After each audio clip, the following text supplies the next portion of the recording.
Hello everyone, how's you all? Hope all of you are good enough and having great day. So today we are going to learn about line and parabola. तो आज का lecture start करने से पहले एक बार जल्दी से देख लेते हैं कि लास्ट लेक्चर में हमने क्या किया था, है ना? ऐसा क्यों करते हैं? सो डैट की कनेक्टिविटी बनी रहे हमारी इस चैप्टर में. सो लास्ट ये हमने किया था concept position of a point with respect to the parabola, right? S1 निकालते हैं. S1 क्या होता है ऑलरेडी आपको पता है. S1 अगर 0 से बड़ा है तो आउटसाइड है पॉइंट. ठीक, यहाँ पर देखो इधर, अगर S1 0 से बड़ा है तो outside the parabola. S1 is 0 के बराबर है तो ऑन दी पैराबोला.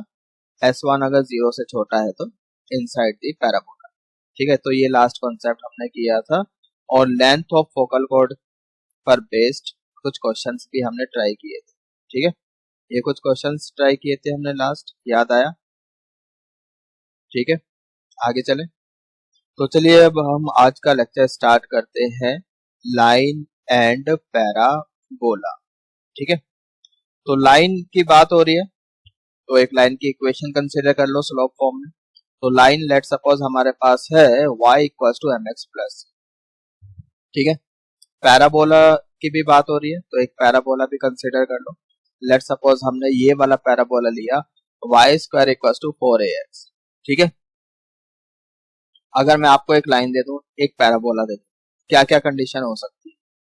इधर देखो, ये पैराबोला हो गया और एक लाइन दी. लाइन ऐसा हो सकता है कि कट ना करे, ऐसा भी हो सकता है कि टच करती हुई चली जाए, है ना? और तीसरी कंडीशन ऐसा भी हो सकता है कि जो लाइन है वो पैराबोला को दो डिस्टिंक्ट पॉइंट पर कट करे. तो ये तीन केसेस पॉसिबल है. ठीक है, तो अब यार ये कोई नई बात नहीं है. जब हमने सर्कल पढ़ा था तो वहां पे भी मैंने आपको बताया था, ये एक जनरल कॉन्सेप्ट है.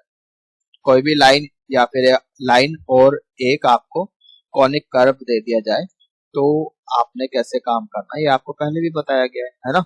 तो जो जर्नल कॉन्सेप्ट है वो क्या है, हम लाइन को क्या करेंगे, कर्व के साथ सॉल्व करेंगे. लाइन से y की वैल्यू निकालेंगे, कर्व में पुट करेंगे, वहां से x में क्वाड्रेटिक बनेगी. अगर हम इस वाले केस की बात कर रहे हैं, let's suppose this is case 2, this is case 1, this is case 3, है ना? अगर हम इसकी बात कर रहे हैं, अब अगर लाइन कर्व को टच कर रही है, ठीक है, x में क्वाड्रेटिक बनी है, इस बात का मतलब क्या, यहाँ पे इक्वल रूट्स है और इक्वल रूट्स के लिए क्या होता है, डिस्क्रिमिनेंट इक्वल्स टू 0 होता है ना? तो d इक्वल्स टू 0 करना है, वहां से जो भी कंडीशन निकल के आएगी that will be the condition of tangency. समझ में आ रहा है? अगर d इस वाली कंडीशन के लिए क्या होगा, d greater than 0 less than 0 हो जाएगा, है ना? क्योंकि कट नहीं कर रही है. इस वाली कंडीशन के लिए क्या हो जाएगा, d इक्वल्स टू 0. और इस वाली कंडीशन के लिए क्या हो जाएगा, d ग्रेटर देन 0. बिकॉज यहाँ पर यू कैन सी कि दो रूट्स है, टू डिस्टिंक्ट रूट्स है. सो d greater than 0, right? Is it fine? तो ठीक है, तो ये तो है लाइन ऑफ थिंकिंग. बाकी अब काम कर लेते हैं थोड़ा सा. इधर देखो, तो जैसा बोला है बस वैसा काम कर लो. देखो इधर, तो यहाँ से y mx प्लस सी उठा के यहाँ पे रख दो. So you will get mx plus c whole square equals to 4ax. ठीक है, अब क्या करें, a plus b whole square expand कर दो. सो यहाँ से आपका आ जाएगा m square x square plus c square plus 2cm into x equals to 4ax. ठीक है, सारी टर्म्स को लेफ्ट हैंड साइड लेकर आओ. So here we will get m square x square, x वाली टर्म्स को क्लब कर लो तो ये इधर आएगा माइनस 4ax हो जाएगा. 4ax लेफ्ट साइड में जाएगा, माइनस 4ax हो जाएगा. So 2cm minus 4a into x and plus c square. ठीक है, अब जरा ध्यान से देखो, x में क्वाड्रेटिक है ना, है ना? x में क्वाड्रेटिक है. अब पहला केस अगर हम ले रहे हैं d लेस देन 0, इस बात का मतलब क्या है कि लाइन कैसे होगी, ये पैराबोला है और ये लाइन है. इस केस में लाइन टच नहीं कर रही है, कट नहीं कर रही है पैराबोला को. It means d less than 0, p and l will not intersect. Got it? समझ में आ गया? If d is greater than 0, अगर d 0 से बड़ा है तो लाइन क्या है, पैराबोला को कट करेगी. कट करेगी, दो पॉइंट पे कट करेगी, टू डिस्टिंक्ट पॉइंट पर ये रूट्स हो जाएंगे. ठीक है, तो ये लेट सपोज x1 और x2 की यहाँ पे वैल्यू हो जाएगी. सही है, समझ में आ रहा है? क्योंकि x में क्वाड्रेटिक बनी है ना, तो वहां से x की जो दो वैल्यू आएंगी वो रूट्स होंगी, वो लेट सपोज x1 x2 है, यानी इन पॉइंट्स का x कोऑर्डिनेट आ जाएगा। समझ में आ रहा है? तो यहाँ पर if d is greater than 0, what does it mean? It means P and L will intersect at two distinct point। ठीक है। अच्छा, अब जब ये कट करेगी तो यहाँ पर ये AB क्या है? ये कॉर्ड की लेंथ है। ठीक है। तो ये कॉर्ड की लेंथ कैसे निकालते हैं? ये जो फॉर्मूला है, ये जो हमने आपको सर्कल पढ़ाया था, ठीक है, जर्नल किसी भी कॉर्ड की लेंथ की बात हो रही है यहाँ पर, तो हम ऐसे निकालते हैं। ठीक है, याद रखो इस फॉर्मूले को, mod x minus x2 under root 1 plus m square. ठीक है, ये बात समझ में आ गई? कुछ नहीं है यार, सिंपल है यहाँ पे। तो आप देखो, ये डेरिवेशन हम ऑलरेडी करा चुके हैं, लेकिन फिर भी एक बार मैं जल्दी से आपको बताता हूँ। वैसे जो डिस्टेंस है ना ये ए बी, वो क्या होगा आपका, यहाँ पे देखो x1 minus x2 whole square plus y1 minus y2 whole square. ठीक है, अगर मैं यहाँ से x1 x2 स्क्वायर कॉमन ले लेता हूँ तो ये अंडर रूट के बाहर आ जाएगा, तो ये मॉड x1 माइनस x2 ये बाहर आ गया, और अंदर क्या बचा, 1 plus y1 minus y2 over x1 minus x2, इसका होल स्क्वायर। बट ये तो स्लोप है, slope of the line joining point A and B, है ना? तो किसकी स्लोप है? एल की स्लोप है। ठीक है, तो यहाँ पे m रख दिया। समझ में आ रहा है? तो ये आपका फॉर्मूला बन गया। Is it clear?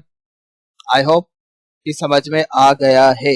ठीक है, रटने वाली कोई बात नहीं है, नहीं याद रहता बट आप ऐसे तो हमेशा निकाल ही सकते हो। सो रिमेम्बर दिस, अगर याद रहता तो बहुत अच्छी बात है। देखो, जितनी ज्यादा चीजें आप याद रख पाओ उतना अच्छा है। ठीक है, क्योंकि यार जैसे एग्जाम होगा यार, वहां पे आपको मैथ्स के 30 क्वेश्चन है, एक घंटे का टाइम है। फॉर एग्जाम्पल ले रहा हूँ तो 25 हो गए ना, 25 क्वेश्चन है, एक घंटे का टाइम है, तो सारा जो खेल है वो टाइम का है ना? अब ऐसा तो है नहीं भाई आप वहां पे फॉर्मूला ड्राइव करने बैठ जाओगे। तो बहुत अच्छी बात है अगर आप फॉर्मूलों को याद रख पाओ ज्यादा से ज्यादा। ठीक है, बहुत रेयर केस है कि अगर आपको याद नहीं आ रहा तब जाके फिर आप प्रोसीजर वाइज कर लो, या तो आपकी इतनी प्रैक्टिस हो, ठीक है, प्रोसीजर वाइज आप बहुत जल्दी जल्दी कर रहे हो। ठीक, सारा गेम ही यार किसका है? हो सकता है कि आपको 25 के 25 क्वेश्चन आते हैं, लेकिन आपकी जो क्वेश्चन करने की स्पीड है बहुत कम है, तो आपका सिलेक्शन तो नहीं होने वाला यार। ठीक है, भले ही आप जितने मर्जी इंटेलिजेंट हो। ठीक, तो अगर आपको फॉर्मूले ज्यादा से ज्यादा याद है तो आप तो जल्दी जल्दी क्वेश्चन कर लोगे, राइट? क्योंकि वहां पे आप डायरेक्ट थोड़ी ना करोगे, आप तो डायरेक्ट रिजल्ट लगाओगे और कर लोगे। जितने ज्यादा डायरेक्ट रिजल्ट याद रहेंगे आपको, जितने ज्यादा फॉर्मूले याद रहेंगे, उतने ही ज्यादा आपके चांसेस हैं एग्जाम को क्रैक करने। ठीक, चलिए आगे चलते हैं, क्योंकि सारा गेम ये आपका टाइम का है। अब तीसरा केस, अगर लाइन टच करती है पैराबोला को, मतलब टेंजेंट है। ठीक है, तो उस केस में क्या होगा? इक्वल रूट्स होंगी, इक्वल रूट का मतलब डिस्क्रिमिनेंट इक्वल्स टू 0 हो। ये बात समझ में आ रही है? अब डी क्या होता है यहाँ पे? बी स्क्वायर माइनस 4ac, तो लगा लो यार, यहाँ पे बी का काम कर रहा है 2cm माइनस 4a, तो बी स्क्वायर, यहाँ पे स्क्वायर आ गया, माइनस 4ac करने पर कितना आएगा? Minus 4m square C square equals to 0, इतना आ गया। ठीक है, ये बात समझ में आ गई? तो यहाँ पे लगाओ a minus B whole square, a minus B whole square लगा लो, तो कितना आ जाएगा? 4m स्क्वायर सी square plus 16a square minus 2ab होता है, सो माइनस 16acm, राइट? और यहाँ पर माइनस 4m स्क्वायर सी स्क्वायर। तो क्या समझ में आ रहा है? सो 4m स्क्वायर सी स्क्वायर कैंसिल हो गया। ठीक है, यहाँ से भी a कॉमन लेके हटा सकते हो, सो you will gate 16a common ले लिया, a माइनस सी है। ठीक है, इसको हटा दिया 16a को।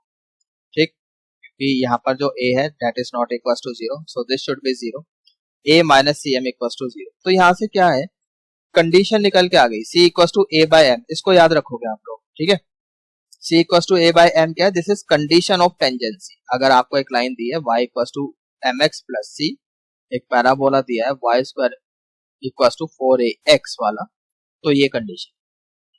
ठीक है, c equal to a by m, is it okay? तो अब इक्वेशन ऑफ टेंजेंट क्या बन गई? जो लाइन है वो क्या है? टेंजेंट है। तो यहाँ पे हम टेंजेंट की इक्वेशन लिख सकते हैं स्लोप फॉर्म में। सो y इक्वल टू mx, यहाँ पे c था, c की जगह लिख दिया a by m। Got it? So this is was what? Equation of tangent in slope form. ये बात समझ में आ गई? I hope it is clear. अच्छा दूसरा, जैसे हमने बोला था कि ये जो कॉर्ड है ए बी, ये जो कॉर्ड है यहाँ पर, इसकी जो लेंथ है ए बी, फॉर्मूला क्या है, mod x1 minus x2 under root 1 plus M square. ठीक है, अब यहाँ पे ये x1 माइनस x2 ये कैसे निकालोगे, this is nothing but difference of root, और x में क्वाड्रेटिक बन रही है ना, यहाँ से y की value m x plus c उठा के यहाँ डालोगे, x में क्वाड्रेटिक बनेगी, फिर वहां से आप x1 माइनस x2 निकाल सकते हो, that is difference of root. कैसे निकालते हैं, under root D by A करके निकालते हैं। ए क्या है यहाँ पर, अच्छा यहाँ पे ये वाला जो ए है ना, ये पैराबोला वाला ए नहीं है, समझो, this is coefficient of x square, जो आपकी क्वाड्रेटिक बन रही है उसका कॉफिशिएंट है। ठीक है, तो बेटर होगा अगर मैं इसको, चलो कैपिटल ए लिख देता हूँ। ठीक है, capital A, this is coefficient of x square, जो क्वाड्रेटिक हमने बनाई है वहां पर। समझ में आ गया, I hope it is clear. आगे चले तो भाई यहाँ से, अच्छा थोड़ा बहुत अगर आप इसको और सॉल्व करना चाहते हो तो कर लो। सो जो आपने क्वाड्रेटिक बनाई एक्स में, वहां से डी रख लो, बी स्क्वायर माइनस 4ac, और कॉफिशिएंट ऑफ एक्स स्क्वायर था वहां पे एम स्क्वायर। एक बार ना मैं आपको इक्वेशन दिखा देता हूँ क्वाड्रेटिक, देखो जरा, जो हमने क्वाड्रेटिक इक्वेशन बनाई थी, ये वाली इक्वेशन है फाइनल। ठीक, ये इक्वेशन है, तो यहाँ से b क्या है, 2cm माइनस 4 है, सो बी स्क्वायर माइनस 4ac करेंगे, और एक्स स्क्वायर का कॉफिशिएंट क्या है यहाँ पे, एम स्क्वायर। समझ में आ रही है बात, तो बस सारी तो चीजें आपके पास है, बस आपको पुट करनी है फॉर्मूले में यहाँ पे। तो जब आप यहाँ पे पुट करते हो तो ये आ जाएगा आपका 4 under root A into A minus C M over M square. ठीक, इसको भी अंडर रूट, ये पूरा अंडर रूट में आ जाएगा, so under root A into A minus C M into 1 plus M square, right, 4 by M square, right. देखो अगर आप मतलब इतनी सारी कैलकुलेशन से बचना चाहते हो, मतलब आपको मैं एक लाइन दे दूं, अभी यहाँ पे तो जर्नल में अगर क्वेश्चन आएगा तो वो प्रॉपर एक लाइन आएगी, एक पैराबोला भी दिया जाएगा, ए की वैल्यू भी पता होगी आपको, सी की वैल्यू भी पता होगी, एम की वैल्यू भी पता होगी, है ना। फिर तो क्या करोगे आप, लाइन को ठीक है पैराबोला में डाल के सॉल्व कर लोगे, हो सकता है कि बहुत इजीली ये पॉइंट आ जाए, फिर डिस्टेंस फॉर्मूला लगा के कर देना। समझ में आ रही है बात, फिर डिस्टेंस फॉर्मूला लगाओ, इन दोनों पॉइंट के बीच में निकाल लो। तो कई बार क्या होता है कि ये इतना इजी नहीं होता पॉइंट ऑफ इंटरसेक्शन निकालना, तो उस केस में आप क्या करोगे, फिर आप ये वाला फॉर्मूला यूज करोगे। ठीक है, डायरेक्ट यूज कर लो, और फिर यहाँ से भी क्या, हमें रूट्स निकालने की तो जरूरत है ही नहीं, तो अंडर रूट डी बाई ए निकालेंगे यहाँ से, एक्स माइनस एक्स टू। ठीक है, तो वो आप निकाल सकते हो, वो सारा ए सी एम की टर्म में होगा, और इन सब की वैल्यू आपको पता होगी अगर क्वेश्चन आता है ना। समझ में आ रहा है, तो उससे भी बेटर क्या है, अगर आप इन सारी कैलकुलेशन से बचना चाहते हो, अगर आप डायरेक्ट ये फॉर्मूला याद रख पाओ, पॉसिबल है आपके लिए तो कर लो। ठीक, 4 by M square into under root A into A minus C M into 1 plus M square. ठीक है, याद रख सकते हो, that is up to you. ठीक है, मैं नहीं बोलूंगा कि हाँ याद ही कर लो, प्रोसीजर वाइज चलो, मतलब इतनी प्रैक्टिस कर लो कि फटाफट होते जल्दी से, है ना, और याद रखोगे तो मे भी हो सकता है कुछ गड़बड़ कर दो फॉर्मूले, है ना, तो प्रोसीजर वाइज करोगे तो गड़बड़ होने के चांसेस कम है। ठीक, टाइम लग सकता है ज्यादा, लेकिन गड़बड़ होने के चांसेस कम। आप फॉर्मूले में माइनस की जगह प्लस भी कर दिया ना, तो फिर लग गई लंका, है ना, फिर तो गया क्वेश्चन। और कई बार क्या पेपर ही ऐसे बनाते हैं, मतलब जो ऑप्शन है इस हिसाब से देते हैं कि गलत भी आ रहा है ना हमारा आंसर, तो वो भी ऑप्शन में होगा, और हमें लगेगा ठीक है यार हम तो सही करके आए हैं। होता है ना ऐसा कई बार, ये इस हिसाब से ऑप्शन रखते हैं कि हाँ बच्चा, उन्हें पता होता है ये गलती कर सकता है, और उस वो गलती करेगा तो आंसर क्या आएगा वो भी वो फिर ऑप्शन में डाल देते हैं, है ना, बड़े तेज होते हैं ये लोग, तो ध्यान रहे इस बात का। चलो एक एग्जांपल करते हैं, y square equals to 8x, find equation of tangent with slope 2। यार बहुत इजी है, स्लोप तो पता ही है, m पता है हमें, यहाँ से 4ax, a पता चल गया, a कितना हो गया 2 हो गया, m कितना है 2 है, तो डायरेक्ट इक्वेशन लिखो टेंजेंट की, y equals to mx plus a by m, ये इक्वेशन होती है। तो m पता है 2, यहाँ आ गया a कितना है 2, so 2/2 cancel, we get 1। So equation आ गई आपकी y equals to 2x plus 1। ठीक है, इतना समझ में आ गया। तो बहुत इजी है, ये तो बहुत लड्डू क्वेश्चन है ना, बस कॉन्सेप्ट को कनेक्ट करने के लिए एग्जांपल लिया। अच्छा अब इधर देखो, अभी तो क्या है वो, अगर पॉइंट यहाँ पर तो बहुत इजी है टेंजेंट की इक्वेशन लिखना। अब मान लो कि पॉइंट क्या है, बाहर की तरफ है, पॉइंट यहाँ पर है, पैराबोला के ऊपर नहीं है, कर्व के ऊपर नहीं है, बाहर की तरफ है। अगर ये टेंजेंट एच के से पास हो रही है, ये टेंजेंट है y equal to M x plus A by m, ठीक है, ये टेंजेंट आगे चल के किसी पॉइंट P से पास हो रही है जिसका कोऑर्डिनेट है h के, ठीक है, पॉइंट है h के, तो ठीक है, ये दिक्कत क्या है, पास करा दो। तो x की जगह रखा h और y की जगह रखा k, we get k equal to M H plus A by M. समझ में आ गया, क्रॉस मल्टीप्लाई करो, you will get K M equal to M square H plus A.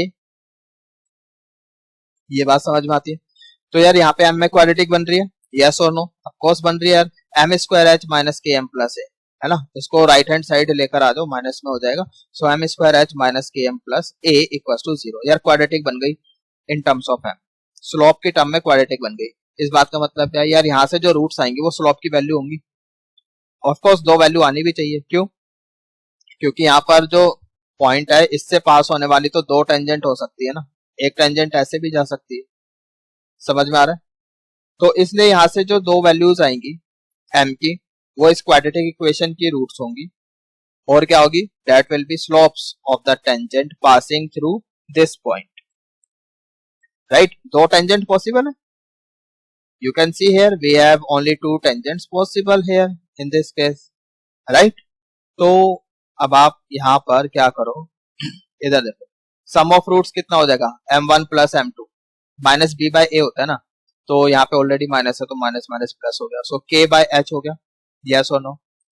Product of root m1 into m2 वो कितना होता है, c bye a, constant यहाँ पर a है, और a बेसिकली यहाँ पे अगर m में क्वाड्रेटिक है तो m स्क्वायर का कोफिशिएंट है, सो a बाय h को, समझ में आ गया।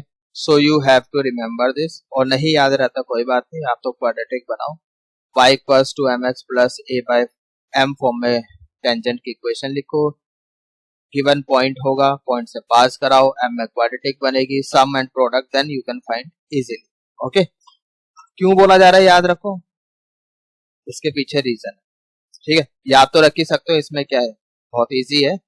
यहाँ पे देखो दोनों ही दोनों में नीचे डिनोमिनेटर में तो h है, सम में यहाँ पर k होगा, प्रोडक्ट में a होगा, ठीक है, याद रखें इसको।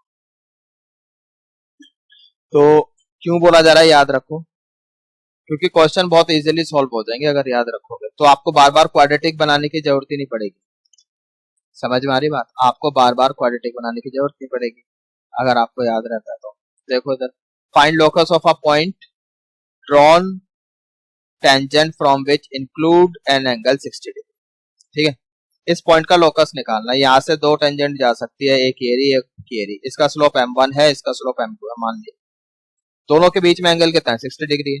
तो यार angle between two lines, straight line तो आपने पढ़ाई होगा, एंगल बिटवीन टू लाइंस का फॉर्मूला भी आपको पता होगा, ठीक है, फॉर्मूला क्या है, लेट्स सपोज यहाँ पे tan थीटा, थीटा का काम कर रहा है 60 degree, so tan 60 degree equals to m1 minus m2 over 1 plus m1 into m2, यही होता है, ठीक है। तो m1 माइनस m2 जो हमने m में क्वाड्रेटिक बनाई है, ये क्या है, roots of difference, difference of roots, ठीक है। तो किसके बराबर होगा, under root m1 plus m2 whole square minus 4m1 m, मतलब उस क्वाड्रेटिक को सॉल्व करने की जरूरत नहीं है, हमें m1 m2 निकालने की जरूरत नहीं है, बिकॉज हमें क्या चाहिए, सिर्फ product and sum, product of roots and sum of root, ठीक है। तो अगर आपको याद रहेगा ये फॉर्मूला, मतलब यहाँ पे ये जो वैल्यू बताई है m1 plus m2, m1 into m2, अगर याद रहेगी तो बहुत अच्छी बात है, यहाँ पे आपका टाइम बच सकता है, ठीक। तो ये अंडर रूट 60 सॉरी tan 60 कितना होता है, अंडर रूट 3 होता है, स्क्वायरिंग कर लो ना दोनों साइड, क्यों कर लें स्क्वायरिंग यार, अंडर रूट हट जाएगा, कैलकुलेशन इजी हो जाएगी, कर लो, फिर प्रॉब्लम क्या है। ठीक है भाई, अगर इसको हमें सॉल्व करना है तो अंडर रूट तो हटाना पड़ेगा ना, तो उसके लिए स्क्वायरिंग तो करनी पड़ेगी ना, तो करो स्क्वायरिंग। तो ये स्क्वायरिंग करी तो अंडर रूट हट गया 3, और यहाँ पे कितना हो गया m1 plus m2 whole square minus 4m1 divided by 1 plus m1 into whole square. अब m1 प्लस m2 कितना है k बाय h, तो ये हो गया k square over h square. m1 into m2 कितना है a बाय h, तो ये हो गया आपके पास माइनस 4 a बाय h। यहाँ भी m1 इंटू m2 कितना है a बाय h, तो 1 प्लस a बाय h का होल स्क्वायर। बाकी तो बहुत सिंपल है, आगे क्रॉस मल्टीप्लाई करो, सॉल्व करो, h के लिए कोई लोग, ठीक है। एच के में सारा कुछ एच के में कन्वर्ट हो गया ना, बस वही आपका प्लस हो गया यहाँ पर। तो वही ये क्रॉस मल्टीप्लाई किया, we get 3h plus a over h whole square equals to k minus 4ah। यहाँ से h स्क्वायर एलसीएम, यहाँ पे h स्क्वायर ना यहाँ पर, सो k square minus 4ah divided by h। तो लेफ्ट हैंड साइड में भी डिनोमिनेटर में h स्क्वायर है, राइट हैंड साइड में भी h स्क्वायर है, दोनों कैंसिल हो गए। तो फाइनली क्या बचेगा 3 इंटू एच प्लस ए का होल स्क्वायर इक्वल्स टू के square minus 4ah। And finally हम लोग क्या करेंगे, h और k को रिप्लेस कर देंगे x एंड y से। So replace h by x and k by y, right. So this is your required topics. समझ में आ गया question? I hope it is clear. फिर भी अगर किसी का डाउट रहता है तो ऑप्शन है वीडियो दोबारा देख, दोबारा देख लो कौन सा पैसा लगता है। हाँ जी, अब इधर देखो second exam, find locus of point of intersection of tangent drawn from which are such that slope of one exceeds the other quantity by 4। ठीक, कोई अब एक पैराबोला है, ठीक है, बाहर की तरफ एक पॉइंट है, मतलब ऐसे टेंजेंट जा रही है तो इसका पॉइंट ऑफ इंटरसेक्शन ये, इसी का लोकस निकाल। इसका लेट्स से स्लोप m1 है, इस वाली टेंजेंट का, इस वाली टेंजेंट का स्लोप लेट्स से m। तो बोल क्या रहा है ये कि जो स्लोप है, slope of one exceeds the other by 4। अगर इसका स्लोप हम कह रहे हैं कि m1 है, लेट्स सपोज करो m ही है, तो इस वाली का स्लोप कितना हो जाएगा m प्लस 4। ये समझ पा रहे? So slopes are m and m plus 4। Is it clear? I hope समझ में आ गया, m एंड m प्लस 4, ये तो हो गया स्लोप। अब sum of slope that is m1 plus m, इस केस में क्या हो जाएगा, इस वाले question m plus m plus 4, right. So k by h होगी, तो डायरेक्ट लगा रहे हैं यहाँ पे फॉर्मूला, हमें बार बार फॉर्मूला की जरूरत नहीं है, तो इसीलिए बोला था यार याद है ना, तो याद रखने से काफी सारा टाइम आपका बच जाएगा। सो k बाय h ये हो गया 2m plus 4 plus two k by h, m की वैल्यू निकाल दो यहाँ से, ये आ जाएगी आपके सारे 4 इधर जाएगा, सो k बाय h माइनस 4 और ये वाला जाएगा, so 1 by. Now product of root m into m plus 4 this is equal to a by h, right. m हमने निकाल दिया, ठीक, m को एलिमिनेट ही तो करना है, तभी तो लोकस आएगा, h के लिए इक्वेशन चाहिए m को एलिमिनेट करना, गॉट इट। अब m को एलिमिनेट कैसे करना है यार, अब वो आप, ठीक, मल्टीप्लाई करो, डिवाइड करो, जो मर्जी करना है करो, ऐड करो, सब्ट्रैक्ट करो, सब्स्टिट्यूशन करो, ठीक है, दैट इज अप टू। यहाँ पे तो हमने क्या करा है, यहाँ से m की वैल्यू निकाल के यहाँ डाल दी, तो m खत्म, ठीक। उसके बाद ये जो आ गया, बस इसको सॉल्व कर दो, यही लोग सारा कुछ एच और के में कन्वर्ट, समझ में आ गया। सो m की वैल्यू रखी, m की वैल्यू रखने पर हमें क्या मिला, k minus 4h over 2h, यहाँ भी m की वैल्यू रखो, k minus 4h over 2h plus 4, ठीक है। k को तो रिप्लेस कर दो y से और h को रिप्लेस कर दो x, तो ये हो जाएगा y माइनस 4x, और यहाँ भी एलसीएम ले लोगे तो you will gate y plus 4x, right. भाई माइनस 4h है ना, और प्लस 8h हो जाएगा, तो प्लस 4h बचेगा। उसके बाद h को रिप्लेस किया h, y प्लस, ठीक है। और नीचे LCM 2h into 2h, LCM ले रहे हो यहाँ पे 2h इंटू h 2h, तो 4h स्क्वायर हो गया, एक h कैंसिल हो गया, तो ये तो कुछ ऐसा हो गया k minus 4h into k plus 4h divided by 2h into 2h, we get 4h square, right? A over h, h cancelled out, तो ये हो गया y minus 4x, y plus 4x equals to 4h ऊपर चला गया, तो 4a और h को रिप्लेस कर दो x, और इतना समझ में आ गया। I hope it is clear. तो ये locus point of intersection of tangents, got it. आगे चले, तो now look at this question, let us try to find out the solution. Find locus of point from which perpendicular tangents can be drawn. This curve y square equals to 4. तो जब perpendicular tangents की बात आ रही है तो एकदम दिमाग में क्या आना चाहिए, डायरेक्ट सर्कल में हमने बताया था और बोला था कि ये जनरल डेफिनेशन है, ठीक है। Point of locus of point of intersection of two perpendicular tangent is a director circle. के केस में जो डायरेक्टर सर्कल है वो सर्कल ही बनता है, बट यहाँ पर डायरेक्टर सर्कल नाम तो है, बट यहाँ पर वो लाइन की इक्वेशन, ठीक है। देखो हमें पता है m1 m2 इक्वल्स टू -1 होगा अगर टेंजेंट्स परपेंडिकुलर है। यहाँ पर फिगर बना ये टेंजेंट है, ठीक, यहाँ पर कोई पॉइंट है, तो इस पॉइंट से ऐसे टेंजेंट जा रही है, एक ऐसे जा रही है और एक ऐसे जा रही है, तो ये वाला एंगल कितना 90 डिग्री है, ठीक, perpendicular. These two tangents are perpendicular to each other, ठीक है, समझ में आ रहा है। सर ये ए पर टच कर रही है, यहाँ पर बी पर, तो ये बीच में यहाँ पे एंगल दोनों टेंजेंट्स के बीच का एंगल कितना 90 डिग्री है, यहाँ तक समझ पा। तो अगर ऐसा है तो इस पॉइंट का जो लोकस है वो क्या होगा, इन this case this will be a director circle, और पैराबोला के केस में जो डायरेक्टर सर्कल होता है ना वो डायरेक्ट्रिक्स होता है, मतलब डायरेक्ट्रिक्स खुद एक लाइन है, फिक्स लाइन है, तो भले ही नाम सर यहाँ पे डायरेक्टर सर्कल है, बट है क्या यहाँ पे ये डायरेक्ट्रिक्स, मतलब लाइन की इक्वेशन, ठीक है। कैसे आ गया वो आप देखो, जैसे m1 इंटू m2 -1, ठीक है, अगर इसका स्लोप m1 है, इस वाली टेंजेंट का स्लोप m2 है, और दोनों आपस में परपेंडिकुलर है, तो प्रोडक्ट कितना होना चाहिए, -1 के बराबर होना चाहिए, है ना। बट m1 m2 कितना है, वो तो a बाई h है, ठीक है, सो h ऊपर जाएगा, a equals to -h, left hand side लेकर आओ, you will get a plus h equals to 0, yes है ना। उसके बाद h को रिप्लेस कर दो, x लोकस चाहिए, so x plus a equals to 0। यार कुछ सोच लो आप, ये किसकी इक्वेशन, ये तो डायरेक्ट्रिक्स की इक्वेशन, यस हो ना।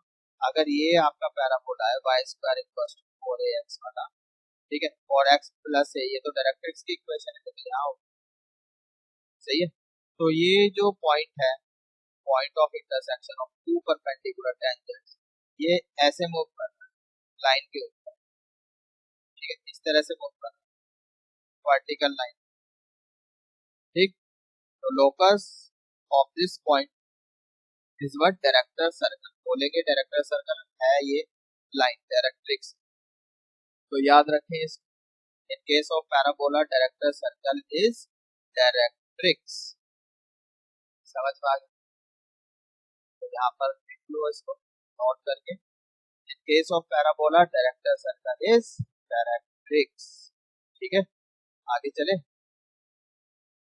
आई होप समझ में आ जाओ। तो गाइस ठीक है, इस लेक्चर में आज हम नहीं करेंगे, बाकी कंटिन्यू करेंगे अपने नेक्स्ट लेक्चर में। होप जितना भी हमने पढ़ा है इस लेक्चर में आपको अच्छे से समझ में आया है। सब बच्चों ने नोट्स बनाए हैं बढ़िया तरीके से, जिन बच्चों के पास टाइम नहीं है, जो बच्चे नोट्स नहीं बना सकते वो डाउनलोड कर सकते हैं डिस्क्रिप्शन में, ठीक है। और फिर से वही बात, ठीक है, क्वेश्चन हमने करे हैं बट सफिशिएंट नहीं है, बहुत सारे क्वेश्चन आपको प्रैक्टिस करने चाहिए, ठीक है। जैसे आपने आज का लेक्चर देख लिया तो आपको वहां से जाओ और क्वेश्चन प्रैक्टिस करो, ठीक है। मिलते हैं अपने नेक्स्ट लेक्चर में।